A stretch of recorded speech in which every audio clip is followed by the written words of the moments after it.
Good morning, everyone. Welcome to an episode of Coffee Break with Card, La Hora del Cafecito's new sister show. My name is Lourdes Quinones, and I would like to welcome you to the show.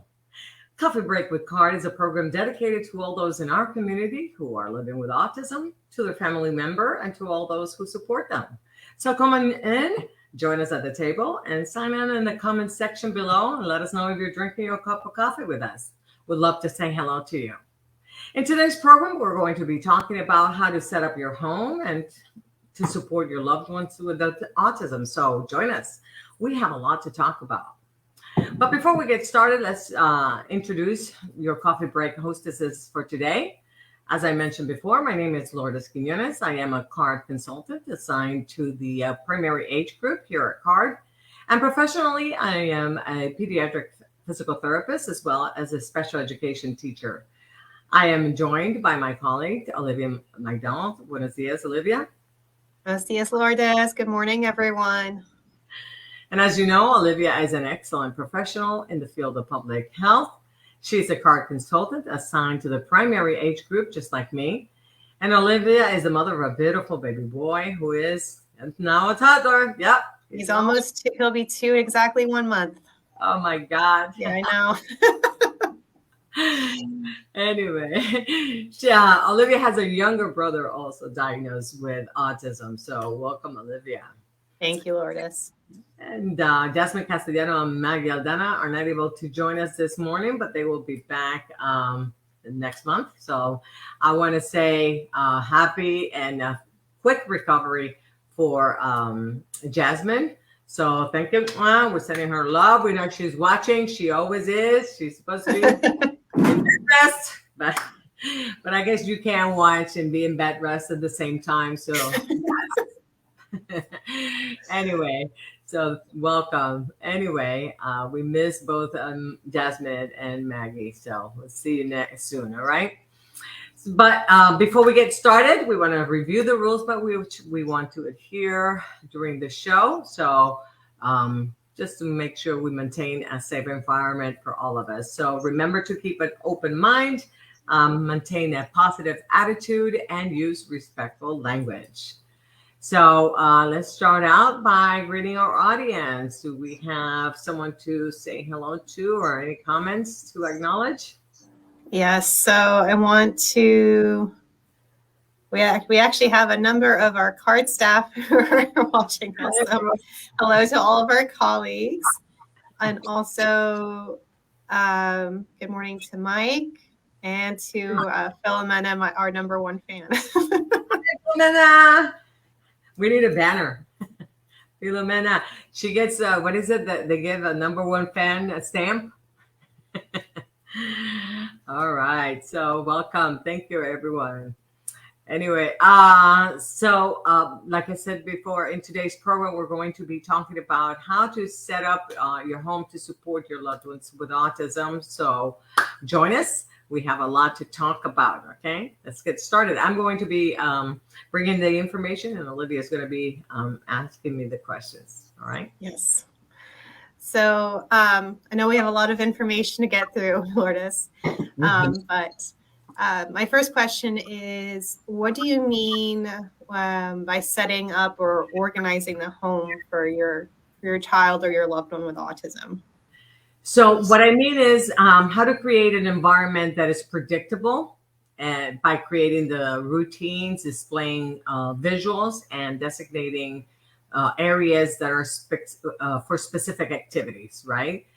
Doing so will help to minimize the unwanted behaviors as well as promote a greater independence.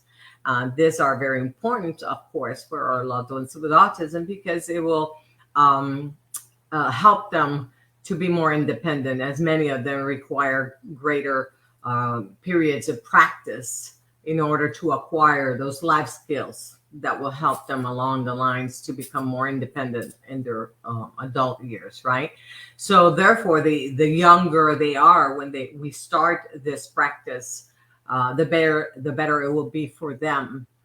As it will help to create the behaviors that we want to see without the need for having to unlearn an unwanted behavior. So we don't have to undo anything that they have already learned in order to then start something new. Yeah, that's a lot harder. Much harder, right? Yeah. Is there an optimal age or age limit or even like a level of cognition required for this strategy to be effective? Well, the short end of it is no. But because, and this is a reason, if we liken this to the strategy that psychologists recommendation, that the parents start to speak to their newborn babies in complete sentences throughout the day, then yes, ideally a baby would be the best age. Okay. But that doesn't mean that an adult or a middle age child wouldn't be able to do it. But as we know, neurotypically developing children benefit, even newborn, from the parent sort of doing that play-by-play talk throughout the day. Like that narration of activities. Exactly. Yeah. So the psychologists and the pediatricians ask parents to please talk to the child and the newborn in full sentences, not baby talk, but full sentences. So this helps for them to learn all that intonation and all that language. So this is basically the same thing, but in the area that and in the format that they are better able to accept it and receive it, right? So, for example, we can say they can have their baby in their arms, and they can say, "Let's see what's on their schedule next." Oh, look, the picture shows XYZ. This means we're supposed to XYZ. Again, this will be the equivalent of the parent giving that narration, that play-by-play commentary of what's happening throughout their day, right? But again, while this is, of course, the recommended strategy, to implement it as early as possible for those same reasons I just mentioned, older children and adults can also benefit from this strategy because, of course, it's one of the benefits of the strategy is that it provides that predictability.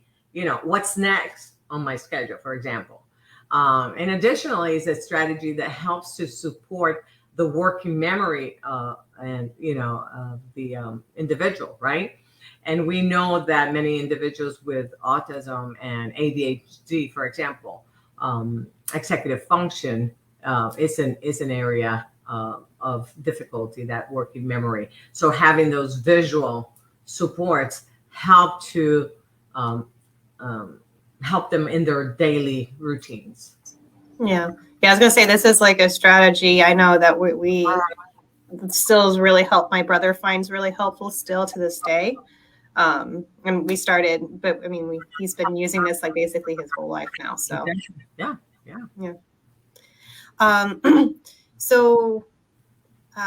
What are some of the suggestions you have for, organizing your home to do this? Can you show us some examples? Yes, and for that, I'm going to share a PowerPoint, but be patient with me. See, these things just move on me whenever I touch them. So you give me a chance for a second. Okay, so where are you? I gotta find you again. Oh no, wrong one, wrong button. I have 3 screens, so be careful. be a little patient with me. Okay, so here we go. So where's my, okay, so present. Okay, share the screen. See, I'm doing that play-by-play. See that? That's exactly what I'm supposed to be doing. Okay, and now I'm going to share. Can you see it? Oh, did I open it? I didn't open it. Did I? No, it's not open. Is it going to show? No, it's not going to let me do it right. Hold on. I'm going to stop sharing because I think we decided on the last time that I was supposed to do the slideshow first in order for it. Yeah. And then share it. Otherwise it's not going to share in the open. Okay. So let me try it again. You do.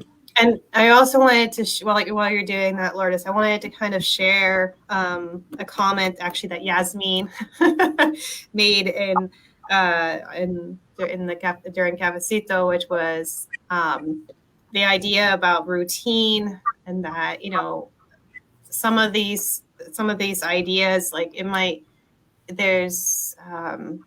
adhering to routines can be, new routines can be especially challenging for you know, children and adults with autism. And so, you know, even if it doesn't work like the first couple times, like that importance of persistence. Yeah. And that, you know, that idea of like a routine's not a routine until it is. Yeah, I always tell teachers, and I tell parents, it's not a routine until it becomes a routine. So don't give up, right? Mm-hmm. Know for a fact, one of the characteristics of autism is that tendency to adhere to routines. And that's nothing I have to tell you, because if you're the parent of an individual with autism, you know that for a fact. So obviously, if we're going to introduce something, that's not their routine. So it's going to take them a while before they incorporate it into their routine. So we get this all the time where the teachers or the parents are telling, oh, I tried that and it didn't work. Well, of course it didn't work because it's not a routine yet, but that doesn't mean the strategy is not an effective strategy. These are evidence-based strategies, which means they work.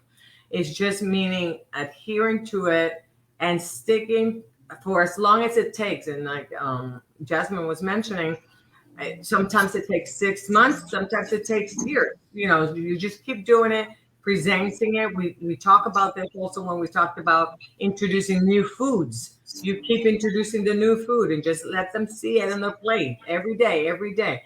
One day they're going to try it. So don't give up. All right. Yeah, and I think the points that you have right there on the screen too also help, you know, with whatever visual strategy you're using, just to remember to keep those points in mind. Exactly. So make sure that they're clear and bright, they're distraction free, they're in the right mode, meaning, you know, what kind of mode are we using to present it in? And by mode, they mean, is it the medium that we're using, the right size and the right label, and they label correctly. And always use labels, because although they may not yet be speaking, and although there may not yet be at the age of reading, you might not think they're yet reading. Just by reading those, you might be surprised that they're picking up their reading skills. Okay. All right. So let's move on to the next one. Where's my screen? Did I move it? Oh, right here. Okay. So visual schedules. This is one of them. And why is it effective? Because it tells the individual what is expected and when is expected, what comes next, and, you know, when are we supposed to be doing it. So what are we doing? So with that, it also tells them the beginning and the end of the activity, right? Hold on a second. I think if you click a couple more times, the other picture should show up. Oh yeah, the other. Yep, there you go. Yep, thank you. You remember that. I always forget that. Anyway, I've taken that in that. But anyway, so it tells them what to expect. It gives them the beginning and an end. We're supposed to also have, okay. It gives them the beginning and the end. We also want to make sure that we do labels. We want to label things. It gives them that level of independence. And this second picture right here in the middle, I really love that one, because in that one, it really shows what, how to do the activity independently, you know? And so I really like that for them, because we don't have to be there. They're able to grab it and do the activity. It works on that level of independence. It also, again, is working on those reading skills where they're able to read. And we know that a lot of our students also have some areas where they are, advanced in. So they may be reading before they're able to get some of the other skills. So be sure to add that throughout the house. It also shows them where things belong, so you can work on that independence of putting things away, and where do they belong, where they need to be found. And again, when they go to schools, these are things that they're going to be seeing in the classroom. So it helps to make that transition into the school setting. So when they go there, they are going to be able to, or when they come from the school, your home looks like the school. So they're able to generalize what they're learning in the school setting into the home. So I had a parent, I was doing a home visit the other day, and it's very common. I hear this from a lot of parents, and the mom was telling me, well, he does a lot better at school. It's when he gets home in the afternoons or on the weekends that the behavior, and that's because it's not structured as the school is. So all these activities, again, like we said before, this helps to benefits with the behaviors. Another strategy is that first then strategy. And we all know first you do your homework, then you go out to play. We all grew up in that. Or first you eat your dinner and then you have your dessert. Same thing. Giving them choices to what is their reinforcer. What is it that they're working towards? I like the fact that she has it on the wall. So it's just easy grab. So this is something that could be set up at an eye level for the height of the individual. So if it's a small child, at the level where they can actually reach it, see it, and reach it, so they can go grab it themselves. Again, working on that level of independence. She's sitting down with the child. In this case, I would assume it's a child, and she's putting it down for him or her to pick, but having it on the wall, any communication on the wall is good for the child that is not yet communicating or who is having a language barrier, which is often one of the characteristics of autism. So then we also have the choice boards. One of the things that I like to tell parents, when you introduce a choice board, so they're working towards something. And here you can see that this one has 5 activities. So each activity they're supposed to do, I did this activity first, and then I did. Now, please don't do that. If you, especially at the beginning of introducing this strategy, you may just have to do one activity and then they get their reinforcer. Okay. So you have to gauge what level your loved one is. So if they are where they only do one activity yet, and even if it's a 10-second thing, it's better if we're trying to introduce the activity. So maybe next time we'll do 11 seconds, 12 seconds the next time. The idea is to get them used to this. We don't have to finish all 5 things before they get their reinforcers, what I'm trying to say. Just because this card had it, it's better to get rid of them, cover them, hide them, and start revealing them over time than try to get them to use all 5 of them. Okay. And so in here, give choices is another thing that I like to tell. This is snack, video, candy, toys, computer. Again, that choice board. Why? Because we don't always want the same thing. I always use the example.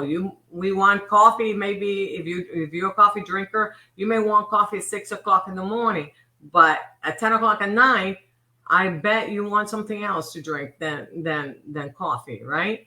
Most likely. So give different choices because they are not always going to want a sticker. They're not always going to want potato chips. They're not always going to want candy. So get them different activities. Also, what is not in here is like walking or jumping, like a sensory activity is a good one to give them as a choice. In this, on the right side, we have here, they're using the area of interest. That is a very good strategy to use their area of interest. So there is one in particular that I like. It's not here, and I don't know why it's not here. I usually use it, where the area of interest is let's say a shark. It's one image that I usually use. And so they take the shark and they cut it in 4 pieces. It's like a puzzle. So each activity has a piece of the puzzle. So since this is the area of interest, the individual is motivated to complete each of the activities, because in each of the activities, they get a piece of the puzzle so they can put the puzzle together. So that's a little strategy that I really, really love. Anyway, a task analysis is another strategy that you can use these things to display around the house. For example, we have here in the bathroom, we would display something like the wash hands, or how to use the toilet, or how to take a shower. Or like when we were teaching my brother how to do laundry independently, we had it for like the washing machine. Yeah. And I know you mentioned in Cafecito, like you could even like do it for different computer programs. It's a really great strategy. Yeah. And if we do that for ourselves, for whenever we're learning a new program or a computer program, right? We go step by step, or we're trying to an IKEA item, right? We go to IKEA. What do? We take those instructions, right? And so it's the same thing. So but in visual form. But recipes, yeah. So what it does, it helps them to remind them. Again, we talked about executive function, that working memory helps to remind them, oh, that's right, I'm supposed to be doing this and the other. And, I hear sometimes we think that, oh, they should know this by now. They've been doing this all year round. They should know this by memory. Well, that's the issue, the memory, the working memory. So while we may think that they should know it because they've been doing it, the working memory is an issue. So having these pictures, again, and here is drawings. It could be a picture of them doing it, which it makes it more identifiable, especially if cognition is an issue, their level of cognition is an issue. Having that. I also talked about maybe some of the schedules can be done for the daily schedules. I forgot to say that when we were doing the schedules. You can do it on your phone or the laptop. You can take pictures of what this daily schedule looks like. This was in the back when we were back here, when we were doing, which one? This one. When we were doing here, I forgot to say, here we're doing the pictures. But not only do we do them like this physically, where we're keeping the calendar like this, but we can also do in our phones. And then if there's a change in our schedule, we can just move the order of the pictures, and that way it's always with us, right? And so it's easier. I also talked about having an icon that it's a special a change in our routine, so like a surprise icon, and so they get to recognize that there's a change in the routine. So having one icon that identifies a change in the routine is very important, because there's changes in every day. Maybe today we have a dentist appointment, or we have an IEP meeting, and that changes our whole routine. And those are things that don't always happen, but are going. So we're able to put it on the calendar, and it helps our loved ones to know that there's a change. So having those things incorporated is very important. So in here, I like this task analysis in here. I found this video, which, by the way, I'm providing the link below.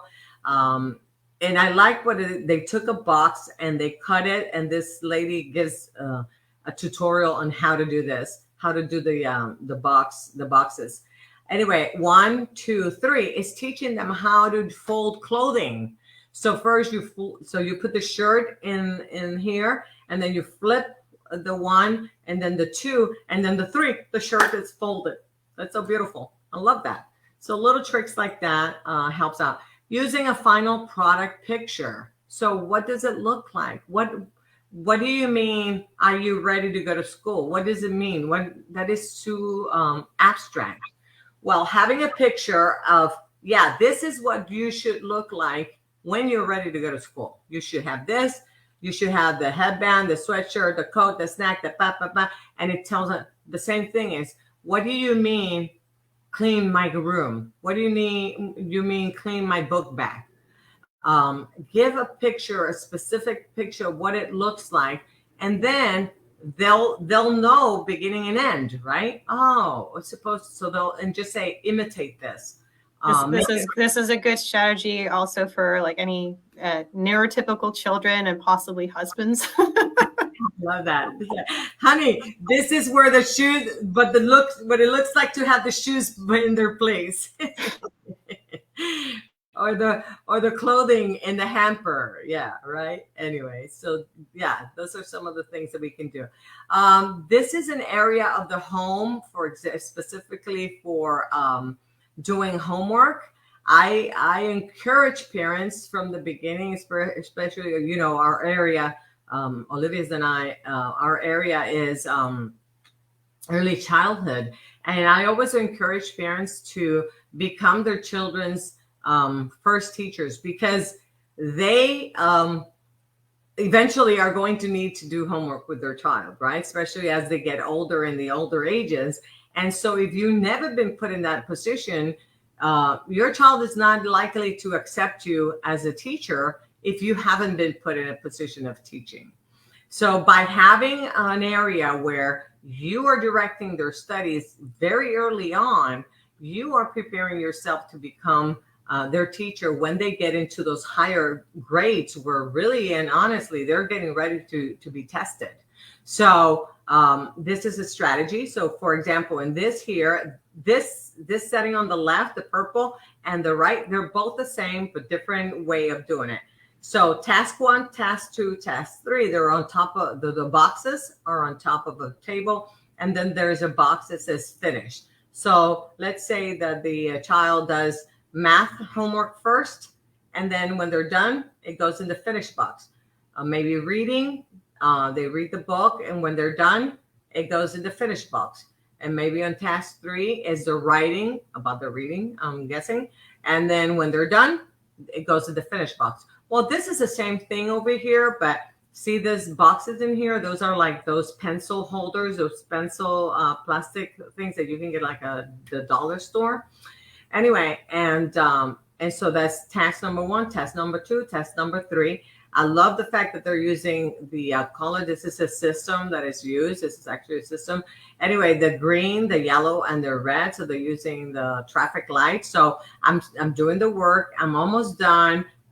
This is my last activity. So the child knows, or the individual knows, the beginning, the middle, and the end of the activity. So that again helps to calm down the nerves, the anxiety, and it tells them. But when they're done with it, rather than having to put it outside, they put it back in the box. So instead of being on a table displayed, it's inside. So they take it out, they finish it, put it back in, they take it out. So whichever system you think it might work with them. This is also important to have an area of the home where the child or the individual can do their sensory integration activities, where you can have a box full of fidgets, sensory fidgets. You can have anything that they can rock in, whether that's a rocking chair. This is like a balance beam, a balance board. You can have that. You can have a trampoline. I always suggest having a trampoline and balance boards where they can hold on to something to make sure that they're safe, and a hammock type of thing. So you can put rules around it, timers, like we do the activity and then you take a X number of minutes break to do that. Or there's safety rules about that, or this is your break time. And they also have times where they can just have free access to it. But during activities that are guided activities, you will want to put rules about it. This is a strategy that I talk about when you're teaching students, because I get this question all the time. It's like, oh, it's so hard for my student for me to work with my students. How do I teach my student? Whether it's a teacher asking me that question or a parent. And so this is a strategy where the hamburger strategy, I call it.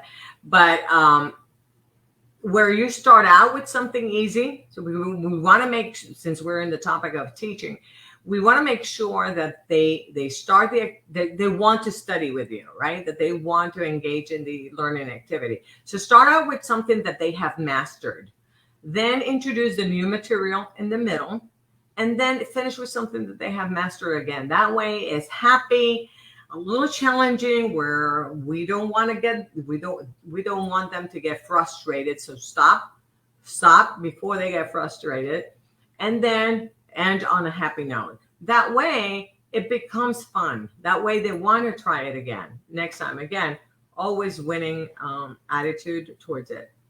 And that's it for those activities. And we are going to be sharing a whole bunch of videos, links that. Yeah, I'll put those in the comment section below. Mm-hmm. I did have a question about, I guess, kind of advice about what equipment or materials are needed to do some of these strategies. Well, hold on a second. I'm trying to stop the sharing. Okay. Oh, there we go. I did. Oh, thank you. Okay. So in terms of the equipment, I always suggest a laminator. Okay. You can get them through Amazon. Shop around. First of all, you don't have to pay a lot of money on it.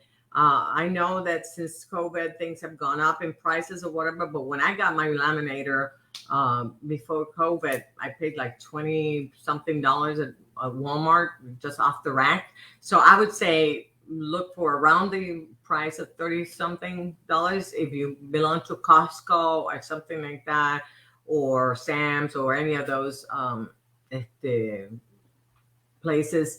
You will be able to, I have heard that they sell like the laminating sheets like in bulk for a lot cheaper than you can get them over on Walmart off the shelf. You're gonna love it. You're gonna be laminating everything. It's like if it doesn't move, you'll be laminated.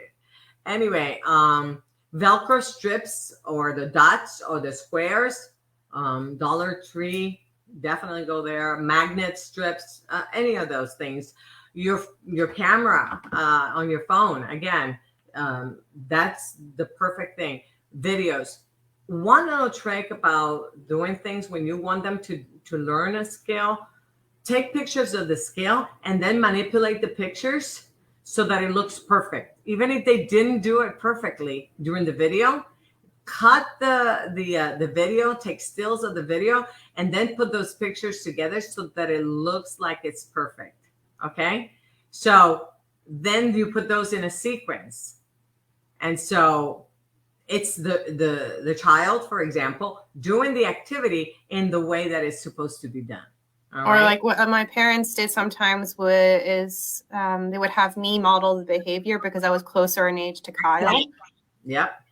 And that's the thing. It's because children recognize other children, and it's psychologically. It's because something about I can't remember exactly what it is, but it's something about the size of the head in relationship to the size of the body, the bone structure or something. So the baby recognizes that is a child.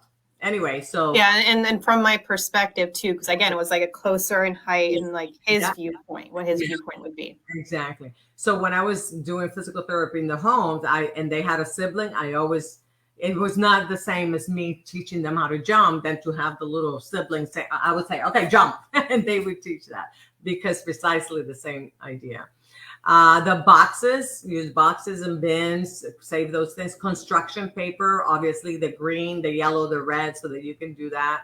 And optional, I saw one of the videos in the links and you'll see it. The mom used a yarn. So she and pins, like clothespins to hang things. And then, so it was very simple. So she put the yarn from one side to the net, and so she just clips the pictures in there. So no magnets, no Velcro, no nothing. She just uses it like that and just changes it. That, I thought that was like, that's how cheap is that? They sell that at the dollar store. I was like, oh yeah, I love that. And sensory items, obviously.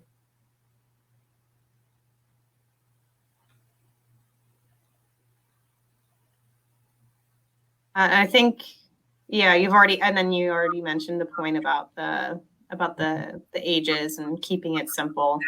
Yeah. So, I did, before we wrap up, I know there was a question about from Heidi. First of all, hi, about because maybe some of you also are having the question about the slides. Just to remind everyone that this Facebook Live is available after we go off the air, and we also upload these onto our YouTube channel. And a lot of the times with the resources, I just shared all those wonderful links that Lourdes put together. Those are all in the comment section, so you can go back and look at all that information later on. Yes, and just to remind you that the YouTube channel address is the same address as our Facebook address. So that is CARD-USF. So as in University of South Florida. So so you can always find all of the videos that we've done before and everything. So yeah. We'll make those accessible to you. So anyway, any more comments, anything like that, Olivia? Nope, that's it. So thank you so much. No, the only thing is I just did want to thank you again so much for all this wonderful information. I know our audience really appreciates it. Thank you. No problem. But anyway, so I also wanted to remind our audience that we are on the air every other week. So our next episode will be on the 21st of April. We're working on that episode and reaching out, and we have a surprise for that one. So hopefully we'll be able to get what we want for that show. So be sure to be here. Thank you, Heidi. We appreciate it. Thank you for being here.